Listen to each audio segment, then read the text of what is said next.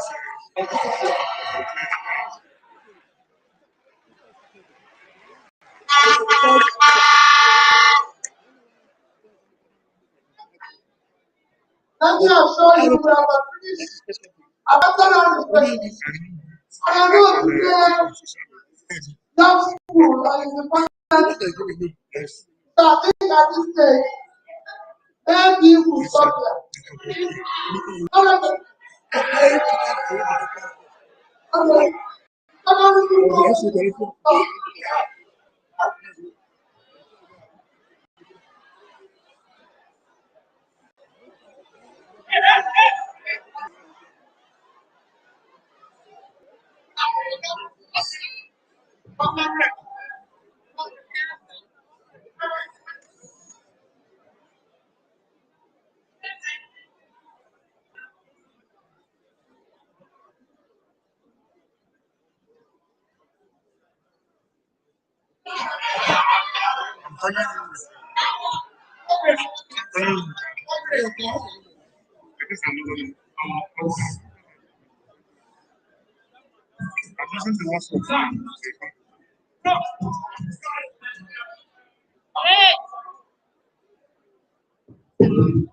Great Nigeria students! Articulate Nigeria students!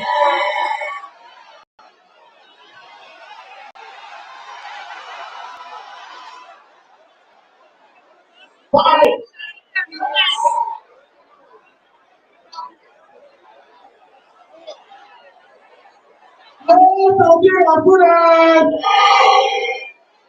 Come on, students. Thank you very much. Please, I want to ask a very straightforward question. Very straightforward question. It's affecting everybody in Nigeria. Those who have been recruited to protect us, to police us, to guide us, to direct us, to assist us, have become our nemesis. As I was coming here this morning, I saw 2 policemen dragging down a young man from a taxi because he was wearing, to them, they say he's a Yahoo boy. I said, show me evidence. They couldn't. And I said, if you don't leave him now that I'm here, you and your crew will run away from here this moment. Because that was a sort of school.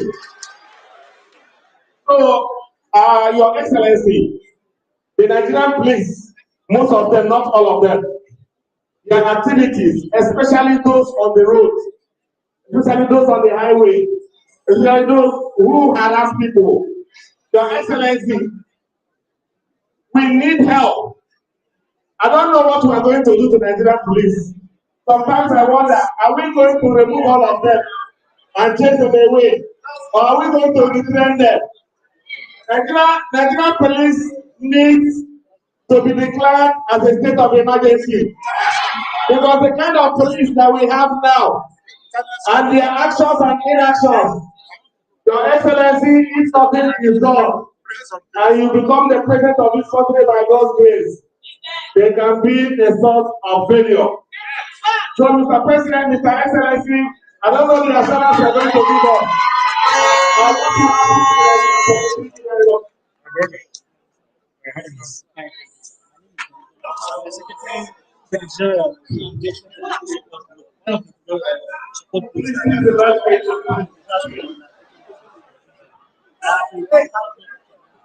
you very much.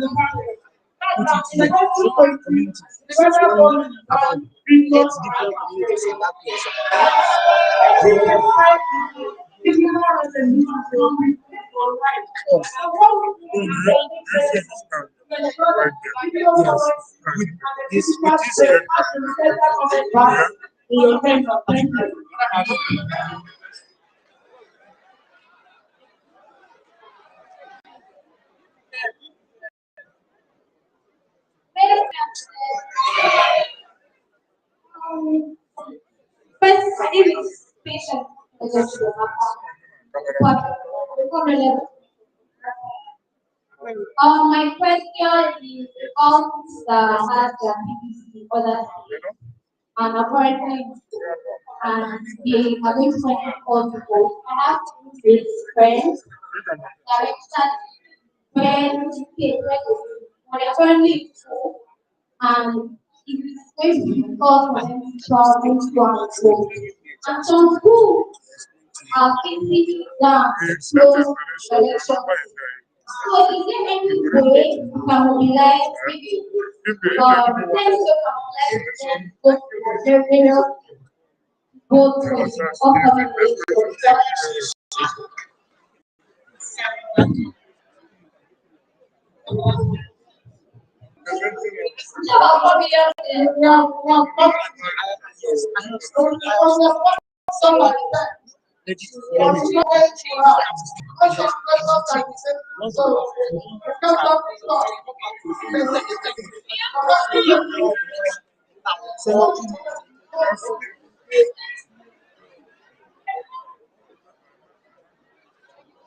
Yes, I think different. I believe something very good. We are praying that the people will not be in any state. People will not be in Adamawa. People will not be in Lagos. People will not be in Bauchi. Now, there's something called state capture. Something to get the power from nowhere, people come and hijack it. What precisely we're talking here is about what South Africa or state capture. What is your strategy to ensure that by the time these Nigerian masses suffered, see you as the hope, justice, fairness, and order. And this mandate enters the hand of people. What stands that from nowhere people will enter the party and people will begin to carry some challenges managing this human rights. Thank you.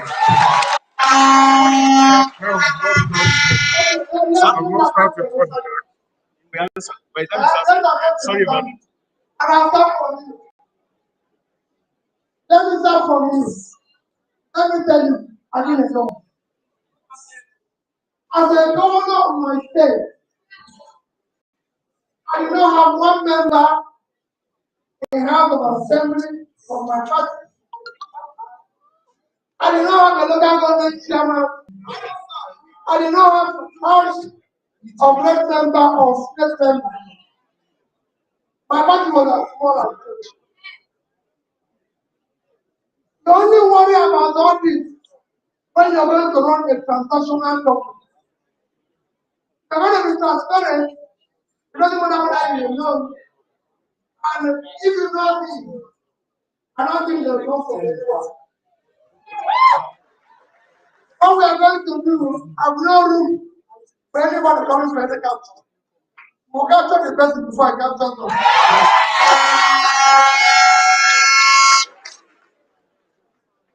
We don't have any room. I have two questions there which I've answered. Somebody asked about corruption and theft. But when I'm thinking that, I do tend to conclude. Here, people ask about issue of Nigerian police, let me assure you, Nigerian police is not the problem. We will change Nigerian police to be police and they'll be friendly. Because they don't know. Those boys are going to their phones. Because of lack of our investment, they're not sure. We will make those people you call your real boys. We will change them because they have the talent to change the world.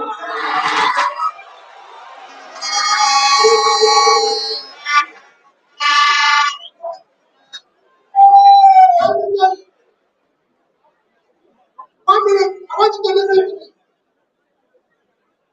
Hello? I want you to listen to me. When we talked about Steve Jobs this morning, all of you said Steve Jobs wanted Apple. Everybody here said Steve Jobs wanted Apple. Let me tell you one of the greatest problems of Steve Jobs. The greatest thing with Steve Jobs is his life. Steve Jobs founded Apple with his friend. I want you to listen to this. What's it? You know what they did? Steve Jobs went and started using phone to test a man called John Scully. John Scully was the CEO of Pepsi. Pepsi had a headquarters in New York. His office is in the 12th floor. Pepsi Global. The CEO of Pepsi is a man called John Scully. Steve Jobs and his friend sat in a class, texting him every day. Stop selling sugar water. Come and join us to change the world. These two boys are in a garage. Text him every day. Stop selling sugar water because that is not the future of the world. What we are doing is future. And they were doing it every day. Every day. I want you to listen. If it's in this country, you know what will happen? Police will arrest him. 1 minute, I'm trying to do the math. After 6 months of testing Josh Scully every day, Josh Scully went to Pepsi management and submitted his resignation and said, this boy said to him, we are not going to pay you. We are going to give you 5% of the company. No salary. But wanted to help us to change the world. Josh Scully went to Pepsi management, submitted his letter of resignation, and when they asked him where is he going, he said he wants to go and join these boys in garage because they are fascinated by what they are doing. That's how Josh Scully left his office. So came to Apple to become the CEO of Apple, no salary, but he was given 5% of the company. The first thing Josh Scully did was to sack Steve Jobs. You know, Steve Jobs was sacked from Apple. Josh Scully sacked him. He said Steve Jobs is fascinated about what he's going to do. He's not putting money aside. So imagine selling sugar. When he said he's going to resign, everybody said he needs a psychiatric treatment. But that's how John Scully became 5% owner of Apple. Nobody would do it here. They will say the police will arrest everybody. Bill Gates left school in Harvard where his parents went. I went to live in a bank with his friend to start Microsoft. The parents nearly disowned him because they didn't know what he was doing. But a woman who was there doing cleaning had him as a mother, as a child, looking after him. That woman was eventually given a tiny percent of Microsoft, which eventually turned into $1 billion.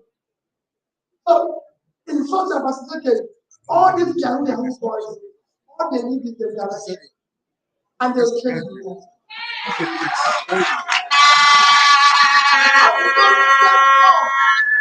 You know that I'm not saying there might be some of them who are criminals, but at least when India was doing that, And we don't think they are doing today, Indian ICT owner in Nigeria. We will change it. Those who carry laptop will pick them one laptop.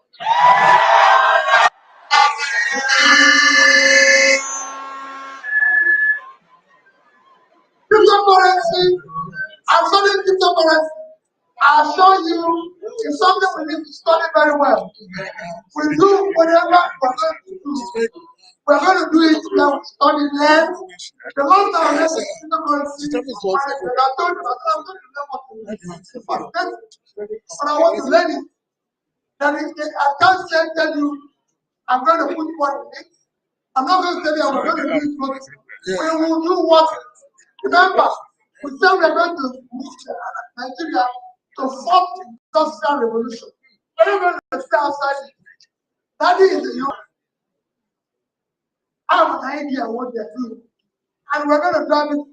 Voters card, we will ask people to go and we will talk to university.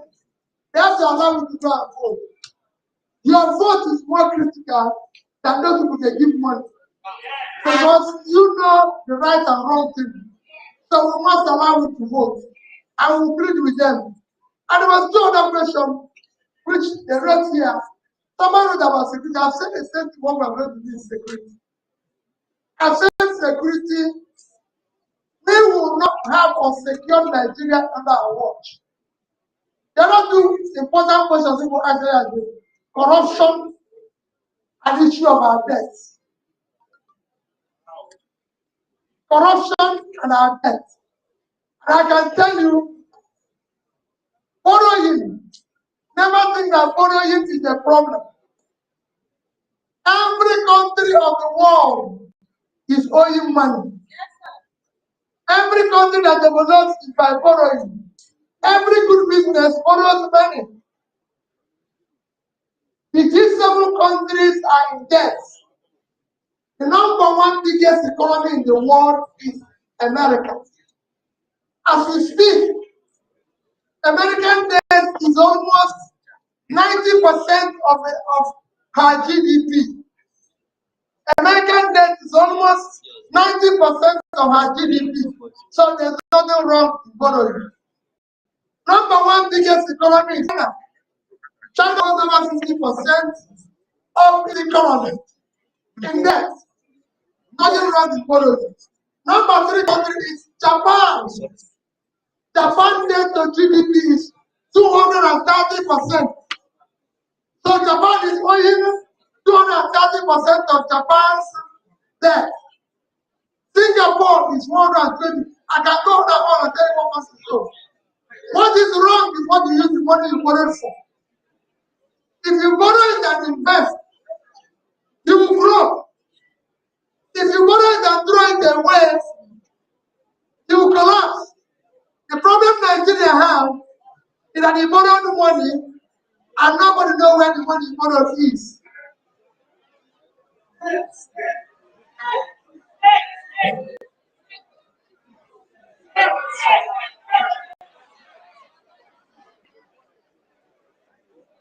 Let's jump in. And I'll give you an example. If you go to the China, like I said, Japan, this is the biggest economy. It's owing 230% of the GDP. Everybody knew when that Japan used that money. And above all, Japan today is the highest owner of US Treasury. So they will have savings. You will push the inflation. But I give you an example using two countries, two developing countries of what a debt can do. In 2010, Nigeria debt, Nigeria in 2010, the total debt of Nigeria is about $10 billion. 2010. A little bit more, it's about that. Not precise what our GDP there, as a country If I didn't put the local domestic debt and external debt, it will be more. There was 2 or 3 times that. And per capita, which is the real measure of wealth, in 2010, is about $2,500. Another country, Bangladesh, as at that time, was owing about $40 million. And their per capita was $747 in 2010. In 2021, Nigerian debt by end of last year, 2022, ending up with 2000. Nigerian debt has now increased where I've told you, if you add what that means, our debt is now 77 trillion, which is $187 billion. So our debt has grown by about maybe 600 times, because relatively domestic and foreign, we are about 10 to 10. Because if I do something, we are about 10 to 10, we are 180 something. But our per capita is now 2,000. So we borrowed more money, and our per capita went down. Bangladesh have moved from debt of $47 billion, $40 billion. Today, it's about $116 billion. Their per capita is now 2,500 and something. So their per capita are threefold. Their GDP are threefold. Nigeria will shrink. That means that the money you borrow, like people say, snake chopped it. So we're going to look for that snake. Everyone. Yes. How do I look for the snake? And be able to know where I can put it. How do I take everything? So that's what we're going to do. I'll show you then finally was corruption. That thing was the only house National Assembly member. And the only senator who did not buy his house. My federal government sold house to senators. That is not my case. I've challenged everybody since I started this journey. Go and show me where the Anambra State money is missing. Did they hand it over as governor? The border. Did they hand it over as governor? That's why nobody. I was not owing pension. I was not owing gratuity. Whatever we want pension and gratuity before I came, that's something billion, I cleared it off. I was not owing salary. I was not owing any contractor. Go and look for any contractor. I was not owing for any contractor who have worked or delivered what we asked him to do. Whether it's supply or construction, I wasn't owing one person. And no contractor will ever say he sat down with P2B to discuss what P2B will give him.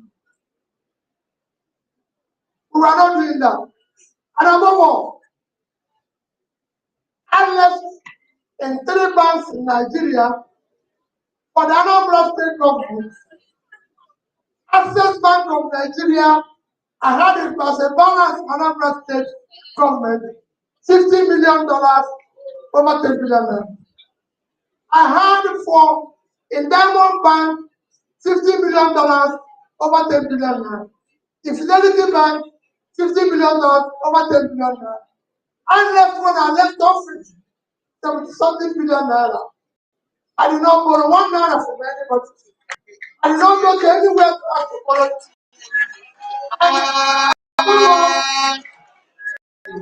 And today, I go and find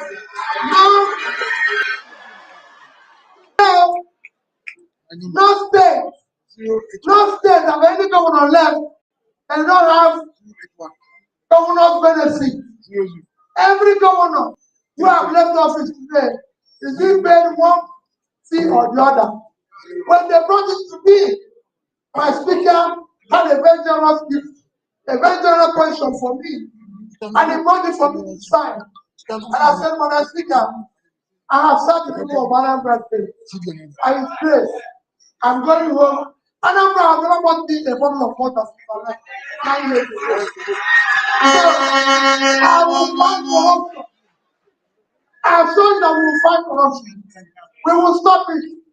If you are not stealing, the worst corruption is the body.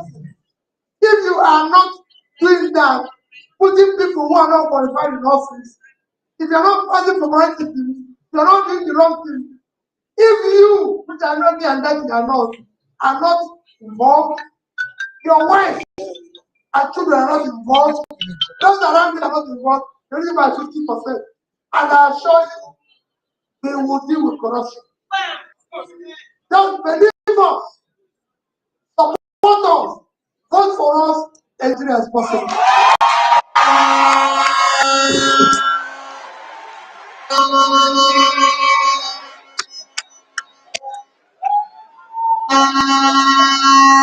Thank you, Excellency. Thank you, Excellency. May I recognize the presence of the Deputy Vice Chancellor Administration, Professor Sadiq Abubakar Abba, in our midst. While they shake hands with His Excellency, I will invite the Dean of the Faculty of Social Sciences for his vote of thanks before we take the national anthem. After the national anthem, we please get seated before His Excellency exit the venue. Thank you. Thank you, moderator. Thank you, Labour Party candidates. God will give you time to love your place. We thank you for everything you have done. I believe by the grace of God, very faithful and very faithful. On the line we saw it as the president of Nigeria. Let it be so. I will thank everybody. We thank this leader for coming. We thank our media men. We thank the visitors. I wish everybody safe journey as we go back.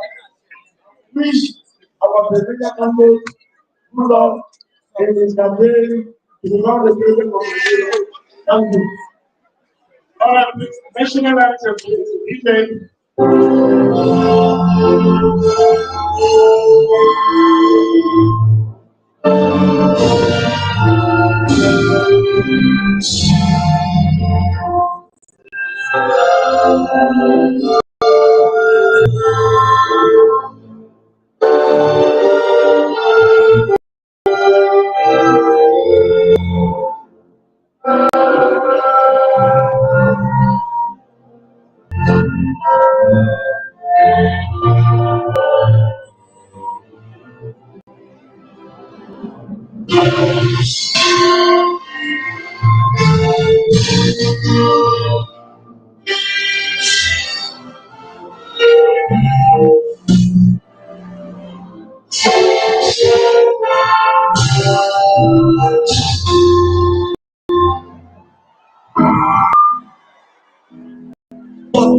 Every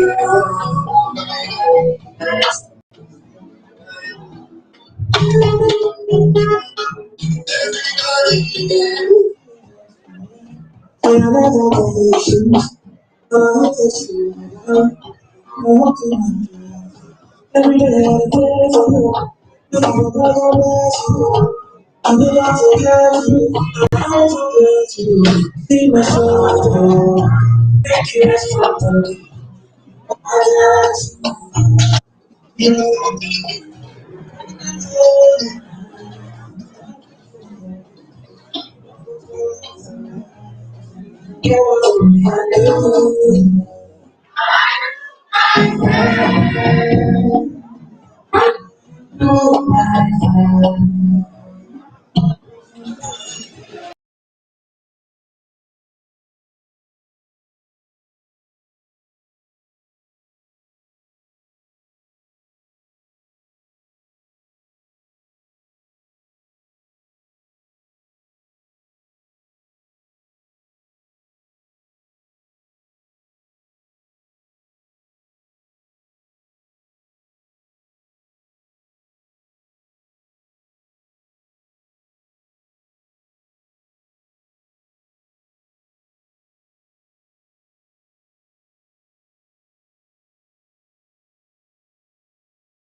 How's this?